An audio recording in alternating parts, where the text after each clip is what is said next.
We believe that you should be able to do what you want to do exactly when you want to do it without feeling like your body is dragging you down. We want to equip you with that strength to adapt. We call that resiliency. In some cases, we actually may have to do a lot of work. We may have to restore fundamental health. We call that restoration. So the combination of resiliency and restoration make up the foundation of what we are all about here at the Michigan Family Wellness Clinic and why we exist. We want to be able to help you take care of yourself better so that you're eating well, that you're sleeping well, that you're exercising and moving well, and that you're thinking well, so that when you take care of yourself, you're then further able to take care of the people in your life that you love the most and the people that need you. But we have to start with the individual. So if that resonates with you, I encourage you guys to listen more, join up with us on these weekly Facebook Live and Instagram Live webinars, and just give us a moment here for everyone to kind of jump on, and we will go ahead and start with part 2 of our thyroid discussion on how thyroid dysfunction really affects so many people here in our Western culture, in the American society, and what we can do from a natural perspective to not only identify, but also to manage and treat thyroid dysfunction from natural perspective. So give us 1 second, and we'll get started.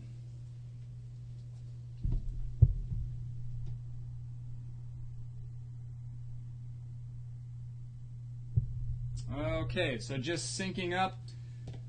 Good morning, everyone, if you're watching us and joining us on the Instagram Live as well.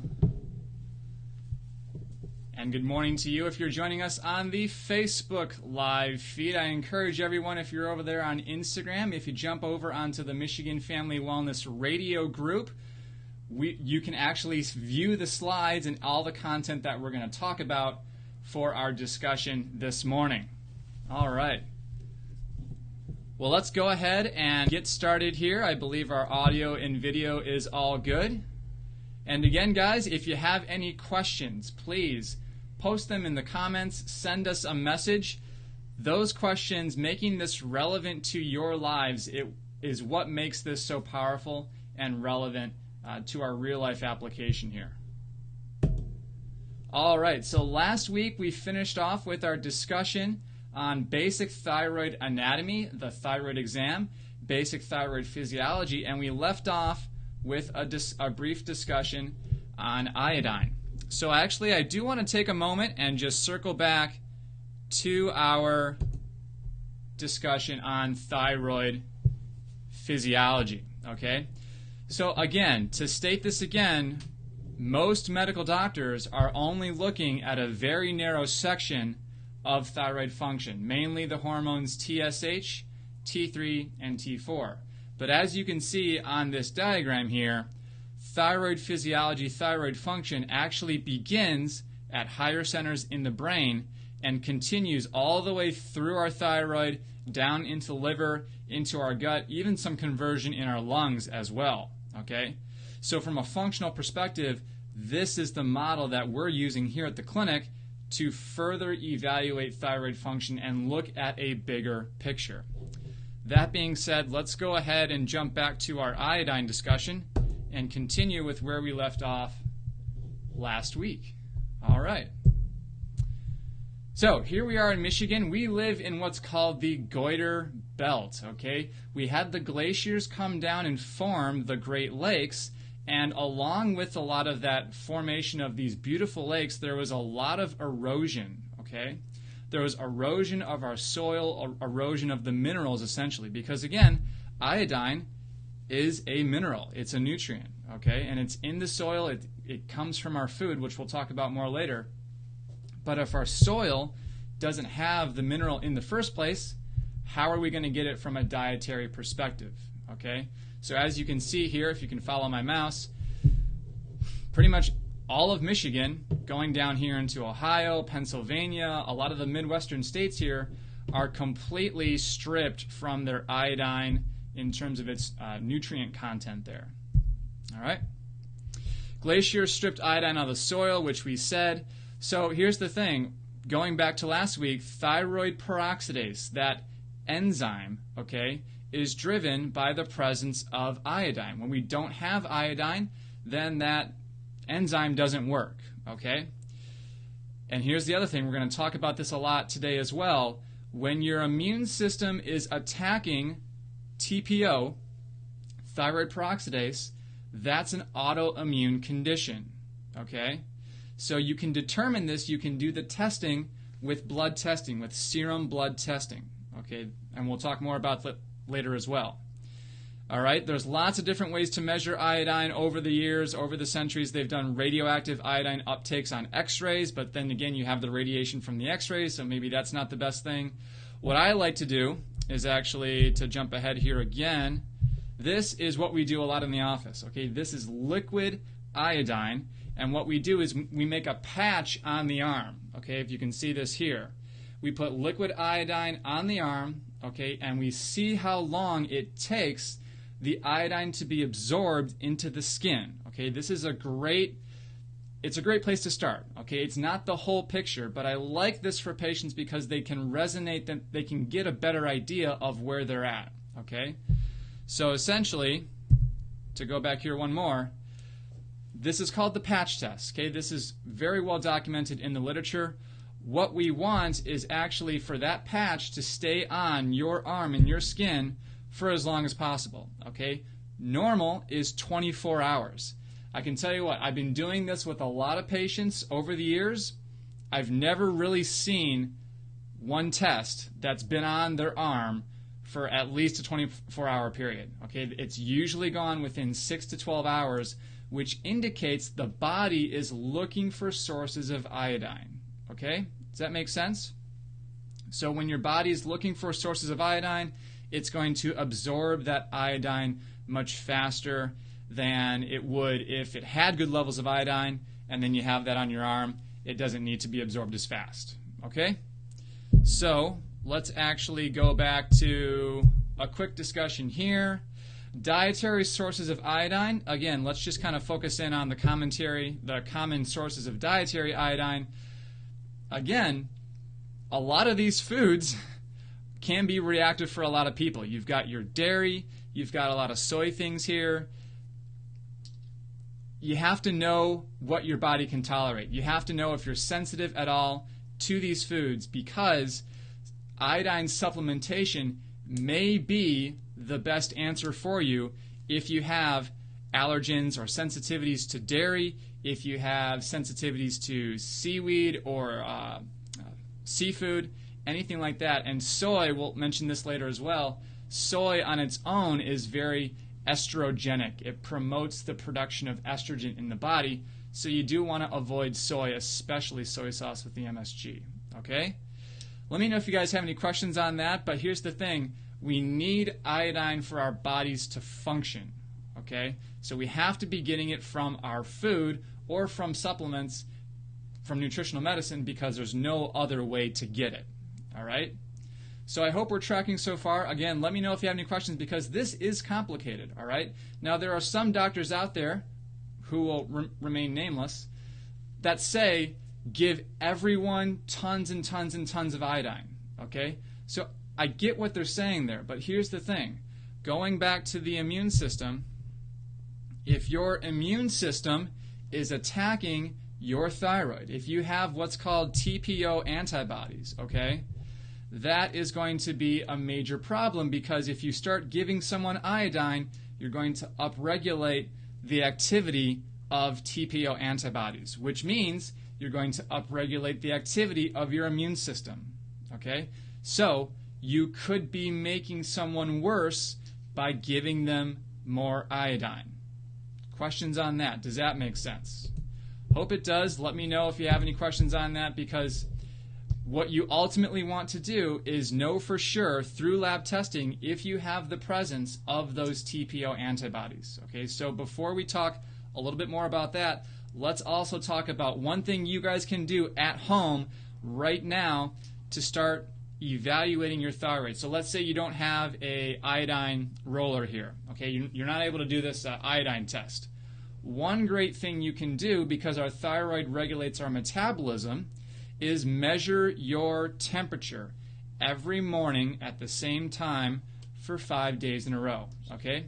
Take a thermometer, put it under your arm first thing in the morning, even before you lift your head out of bed. Okay? Because that'll trigger the sympathetic response as well. So what you want to do is measure your armpit temperature, your basal temperature there, before you pick your head up every day for 5 days. Take the average of your temperatures, and it should be within normal range. Good morning, Stella. Great to see you. All right, so let's kind of zoom in there. Like I said, if you can follow my cursor here, between 98.2 and 98.8 is considered normal. Okay, so that's the range that your average temperature should be in. All right? So let's go back to our frame there. Very good.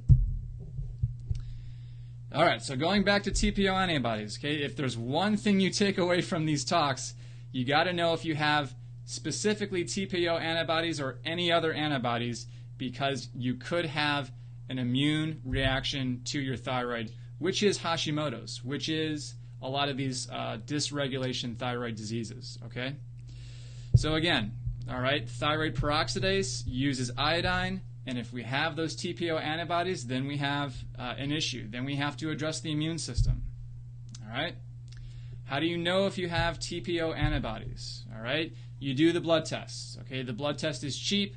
It's easy. The great thing about being a Michigan licensed chiropractor is that I can request, using the NPI license that I have, I can order the lab work. It's called a physician requisition. Okay, this is very easy. I just can't bill insurance for it because the state of Michigan restricts me to neuromusculoskeletal cases and all of that.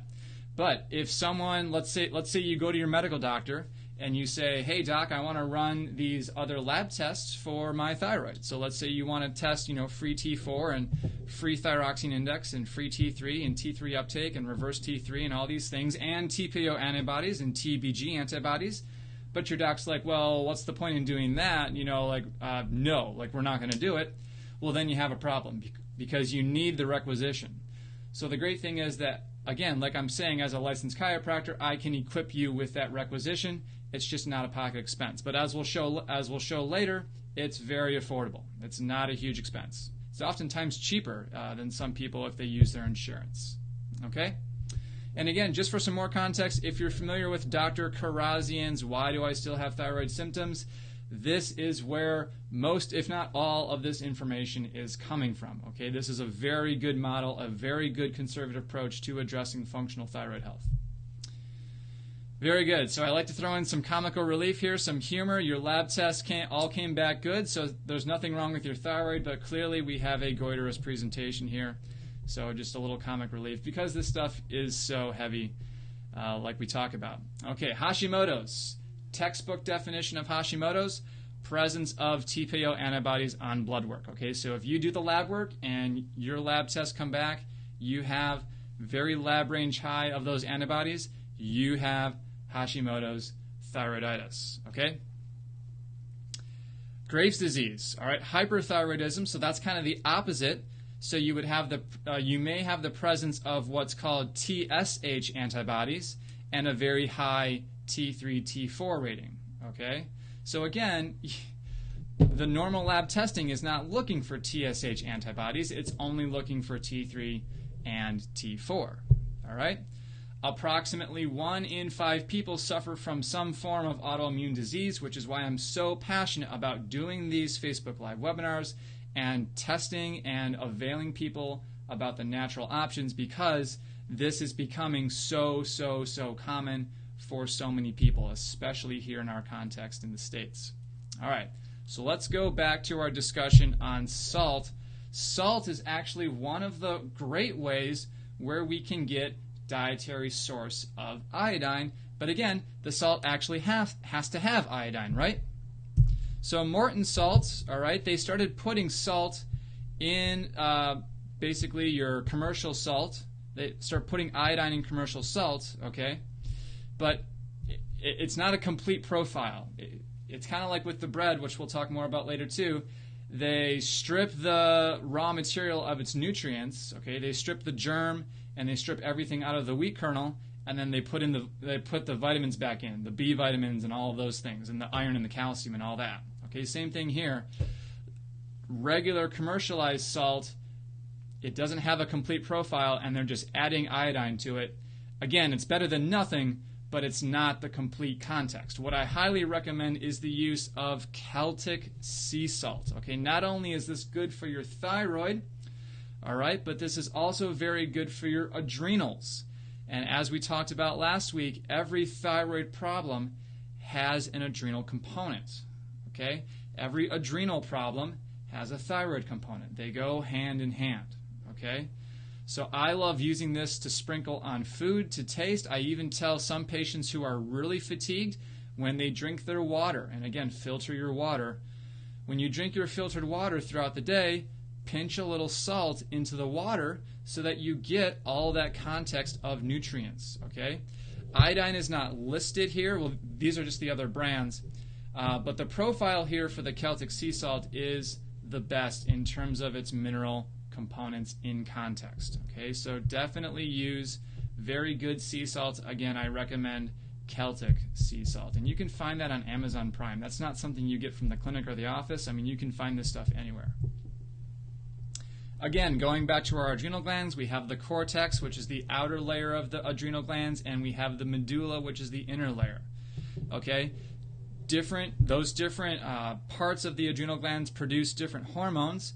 But again, the point here is to show you guys, because of our stressful lifestyles, because we don't move properly, and because we have all this toxic load, the adrenal glands take a major hit, all right? And one basically observation is that because of all the stress that we have, the adrenals will really start to shut down, if you will, okay? So what the thyroid will do is the thyroid will notice that, and the thyroid will start to downregulate as well, because the thyroid controls metabolism. All right? Well, once our metabolism starts to go south, then we start to add on weight. Okay? Then we start to store calories and store fat, and we're not burning the protein and the fats that we need to have good blood sugar levels and good energy. All right? Are we tracking here, guys? I know we're going over a lot, but we're getting through it here. This is great. So let's get into some practical applications here. All right. Again, the approach here at the clinic is first and foremost spinal, artful chiropractic adjustments. Okay. We'll talk more about this in a second with our innervations for the thyroid from the spine. But another thing I want to address is nutritional medicine. Okay. So there are specific nutrients, there are specific compounds, herbs. We talked about iodine that can really support your body's ability to be resilient, okay, to be able to correct a lot of this thyroid dysfunction at the level where you happen to be at, okay? Thyroid complex is just one example of a medicine that we use here in the clinic to really help people's thyroid function, okay?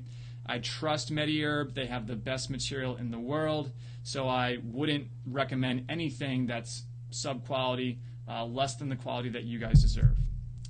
That being said, let's go to that neurological component. So let's talk about the spine. As you can see with our spinal cord here, we have innervations from the spine that go to every target tissue in the body, okay? Including our gut, including our adrenal glands, including our kidneys, and also the thyroid, okay? Specifically C4.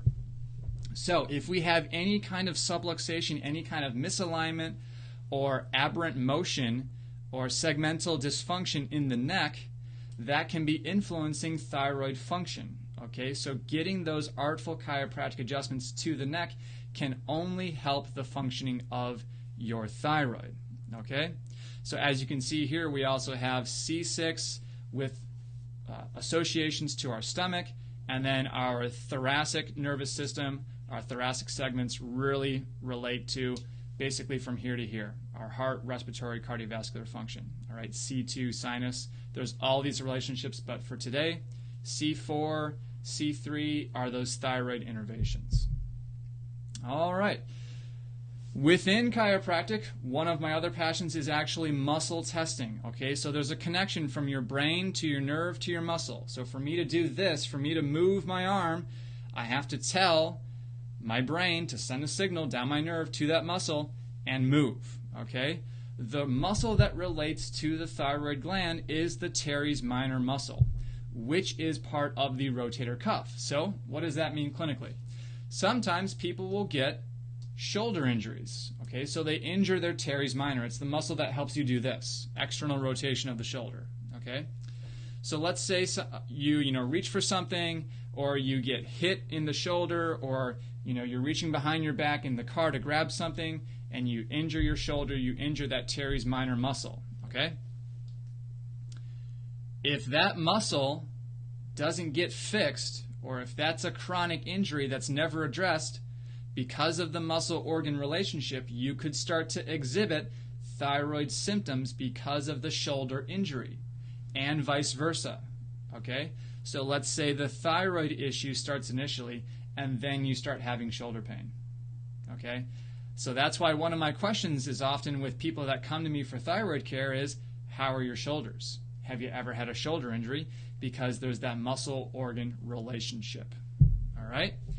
The axillary nerve from the posterior cord of the brachial plexus innervates the teres minor, and again, like we said, it is involved with external rotation of the shoulder. There's 4 muscles of the rotator cuff. If you've heard people talk about the rotator cuff, supraspinatus, infraspinatus, teres minor, and subscapularis. Okay. Let's talk quick about molecular mimicry. So this gets into a conversation about gluten and how we doing on time. We're doing okay on time. All right. So, again, very quick, but I like to pound this home. We have weak digestive functions. Gluten, the protein itself, has been around for a long time. And yes, avoid the protein on the whole, absolutely, okay, for most people. Hey, good morning, Kat. How's it going? So, what I want to convey here is this concept of molecular mimicry. Okay, the immune system is activated by gluten. What does gluten resemble? It actually resembles chemically the thyroid tissue itself. It also resembles the cerebellum. Okay, so when your body sees gluten, when your immune system sees those proteins, it not only attacks them itself, but it also attacks the proteins that look exactly like it because they're close enough they can't tell the difference. Okay, this concept is called molecular mimicry. I talk more about this in my leaky brain and my leaky gut webinars and seminars, but if I were just to zoom in here, this gliadin protein, this is a cross-reactive amino acid sequence, okay? The gliadin protein structure is very similar to the cerebellar structure, okay? So as you can see here, there are 4 similarities. So that's why when you eat that piece of bread, okay, that Wonder Bread like we had over here, right? Your body is likely going to not only attack the protein in the bread, but also start to attack your cerebellum, which is the back part of your brain. So that's why people, when they have their bagel or when they have their muffin, and then they get dizzy, they have trouble with their balance, that's called cerebellar ataxia, okay? So, like I said, completely avoid the stuff altogether, especially if you're celiac, or ulcerative colitis or Crohn's disease, any of those, but especially if you're concerned about thyroiditis, Hashimoto's, thyroid conditions, go gluten-free, dairy-free, soy-free, limit your toxic load as much as possible. As you can see here, we have the blue line right below this. This is just kind of a side note. Myelin basic protein. Okay, so what's myelin? Myelin's the protein that covers our nerves, okay? So when you think about the context of multiple sclerosis, okay, chronic inflammation of basically all of our nerves, okay? Here's the amino acid sequence for myelin basic protein. Here's the amino acid sequence for streptococcus, okay? So one of the plausible mechanisms for chronic MS is an ongoing subacute chronic streptococcus infection, okay? And again, guys, all of this is supported in the literature. I encourage you to look it up. I can show you the research if you would like, but this is the model that we're looking at, especially as it relates to thyroid function. All right, let's continue on. Lack of thyroid hormone stimulation to gastric and intestinal cells leads to ulcerations in the stomach and intestinal permeability, which is the catch-all phrase for leaky gut syndrome. Okay? Let's remember from last week, 5'-deiodinase, that enzyme, is made by the liver. We have to convert T4 into T3. That's the enzyme that we use to make that conversion. That conversion happens in the gut, so if we have chronically inflamed guts, we're not going to be converting our T4 into T3 properly. Questions on that? Does that make sense? All right, hope we're tracking here. I really encourage you guys to check out the documentary on Netflix right now. It's called What the Health. View it with an open mind here. I'm not saying that I agree with everything that they say. However, they make some compelling points, and I've had some patients talk to me about it where it's like, what do I eat? They can just kind of throw their hands up in the air. If you're trying to eat more plants, the problem with a lot of our plants is that everything is sprayed. Okay. If you're trying to eat more meat, well, the problem with our meat, as evidenced by What the Health documentary, is that all of our meats are basically trash. So here's my point. Do the best that you can. Eat as non-GMO and organic and clean and local as you can. But, I mean, ultimately, like I said, really just do the best that you can. It's going to be pretty much impossible to avoid everything, but the more that you can avoid those toxic stressors and those chemicals, especially the glyphosate, especially the Roundup, this is a neurotoxin, okay? We can talk about echinacea all day long, but I do want to get moving here. Let's talk about estrogen and thyroid. So again, women are most often affected by thyroid issues, okay? A lot of women choose to use some form of birth control, exogenous hormones, exogenous estrogen, okay? So when you're taking exogenous estrogen, when you're on the birth control pill, that hinders thyroid hormone function. So some women actually gain weight when they're using birth control, and they're like, what the heck is going on? Okay, they may have a cycle that they don't have to deal with that much, but the issue is you're putting exogenous estrogen and you're raising your estrogen levels that can be contributing to weight gain. Okay, excess estrogen creates too many thyroid binding proteins. Okay, let's see here. Soy and soy-based foods mimic estrogen hormones, like we mentioned earlier. Stay away from the soys. Stay away from the edamames. All of those soybeans. It's just better to avoid them altogether. Okay, let's talk more about deal breakers. All right, so anemia is a deal breaker. Anything wrong with our blood when we're trying to fix thyroid cases. Unstable blood sugar, insulin resistance, dysglycemia, hypoglycemia. We have to have our blood sugar regulated to control the release of cortisol. If our cortisol is doing this throughout the entire day, it doesn't matter what we do with the nutritional medicine in the office, we're not going to get good results when trying to heal our thyroid, okay? So a little Tina Fey joke here. Postpartum hypothyroidism. This is very common for women, especially after they deliver, after they give birth. Their body has been doing the work for two, essentially, and then after delivery, after birth, their thyroid just kind of takes a break. And by take a break, I mean crash in some cases, okay? So postpartum hypothyroidism is very common. You need to be supporting your body throughout every stage of pregnancy and even preconception if you want to have healthy thyroid function, okay? What if I don't have a thyroid? Some people have had a lobotomy or part of their thyroid removed. Some people have had all of their thyroid removed. You can have those organs removed just like people have their gallbladder and their appendix removed. Some people actually have their thyroid removed, okay? So here's the thing. You can still support good thyroid functioning by supporting good brain and adrenal signaling, okay? And you can manage with medication. That's pretty much the best way to go because no other tissue in the body is going to produce T3 and T4 like your thyroid will, okay? And of course, chiropractic adjustments, which we will get more into before we're done. Again, circling all the way back, zooming all the way out, standard medical thyroid assessment, thorough health history, physical exam, actually palpating the thyroid, actually feeling the gland itself. You can go through courses of imaging, whether that be ultrasound or x-ray. I prefer the ultrasound, less radiation. Potential diagnosis and medication. Again, if they're only looking at TSH, T3, and T4, there may be some narrow issues there. They may decide to biopsy the thyroid in case of thyroid cancers, if there's a concern there. And then, of course, a referral to an endocrinologist if there are further concerns as well. Okay? Circling back to how we can actually offer a lot of this thyroid functional testing. Basic, if you just want to know if you have the TPO antibodies, very easy test, $25, piece of cake. Very cost effective, very affordable. It'll give you that peace of mind, okay? I do recommend, though, actually looking at more of the markers that we showed earlier. So the comprehensive thyroid panel, again, when you look at, when you compare it to the other options, this is very cost effective, currently at $125 for a comprehensive thyroid panel, okay? And again, this is just telling you, it's taking a snapshot of your blood, what's going on right now, so that you can work with your licensed healthcare provider to make the next best clinical steps.